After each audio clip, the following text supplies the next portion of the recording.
Dear student, আজকে তোমাদের একটা নতুন ঘটনা আমি তোমাদের বলবো যে আমরা বলি সবসময় যে সমুদ্রের জলে সাঁতার কাটা সোজা। সমুদ্রের জল সবাই জানো সল্ট ওয়াটার, নুন জল।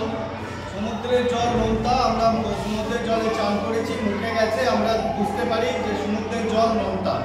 আমরা পুকুরের জল মিষ্টি জল, পুকুরের জল খেলেও আমাদের কিন্তু ততটা খারাপ লাগে না, টেস্টে খারাপ লাগে না, ওটা মিষ্টি জল। নদীর জলটা ঠিক পুকুরের জলের মতো মিষ্টি নয়, খানিকটা মিষ্টি কমে যায়। তাহলে আমরা সবসময় বলি যে আমরা সল্ট ওয়াটার, নুন জলে সাঁতার কাটা সোজা। কেন? নুন জলের ঘনত্বটা বেশি, তার ফলে ঘনত্ব বেশি মানে প্রবণতাটা বেশি, ঊর্ধ্বমুখী বল বেশি। তাহলে যত ঘনত্ব বাড়বে তত ঊর্ধ্বমুখী বল বাড়বে, ঘনত্ব যত বাড়বে তত ঊর্ধ্বমুখী বল বাড়বে।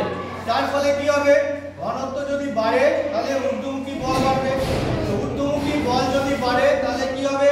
কোনো বস্তু ভেসে থাকবে।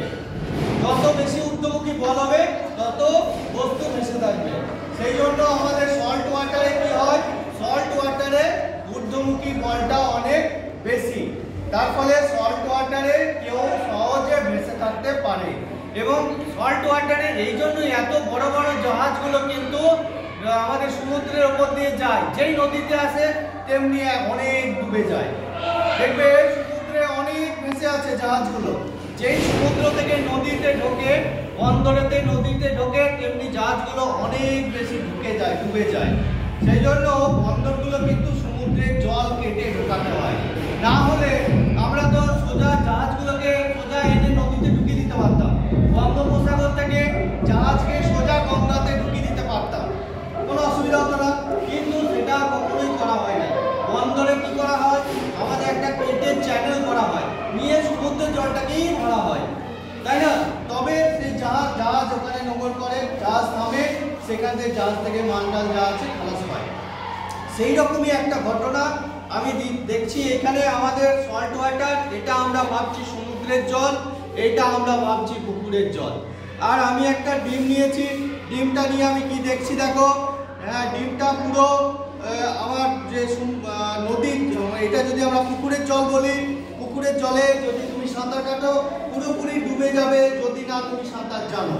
কিন্তু এটা যদি আমাদের সমুদ্রের জল হয় তাহলে কি হবে? ওই পরিমাণ ওই বস্তুই সেম ডিম এই সমুদ্রের জলে কিন্তু ভেসে থাকছে। তাহলে এইখানে কি হবে? প্রবণতাটা বেশি, প্রবণতা মানে ঊর্ধ্বমুখী বল বেশি। ঊর্ধ্বমুখী বল বেশি বলি একই ডিম একই ভারী, এখানে ডুবে যায় এখানে ভাসে। তার মানে কি, কেন ভাসছে? না প্রবণতা, ঊর্ধ্বমুখী বলটা এখানে বেশি, ঊর্ধ্বমুখী বল দিয়ে ওকে ওপর দিকে ঠেলে দিচ্ছে। আর বস্তুটা তো সবসময় অভিকর্ষের জন্য নিচের দিকে যাবে, আর ঊর্ধ্বমুখী বল ওপর দিকে ঠেলে দিচ্ছে। তুমি যদি এটা ভাবো যে এটা নদীর জল, তাহলে কি হয়?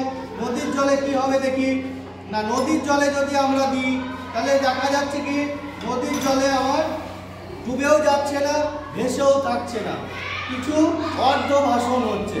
তাহলে আমরা পুকুরের জলে যে বস্তু ডুবে যায়, নদীর জলে পুরোপুরি ডোবে না, হালকা ভেসে থাকতে পারে, প্রবণতা বাড়ে। আর সমুদ্রের জলে পুরোপুরি ভেসে থাকতে পারে। কেন? সমুদ্রের সল্ট ওয়াটারে প্রবণতা অনেক বেশি। তাহলে প্রবণতা, ঘনত্ব যত বাড়ে প্রবণতা তত বাড়ে। এই ঘটনাটা আজকে আমি ছোট দিয়ে দেখালাম।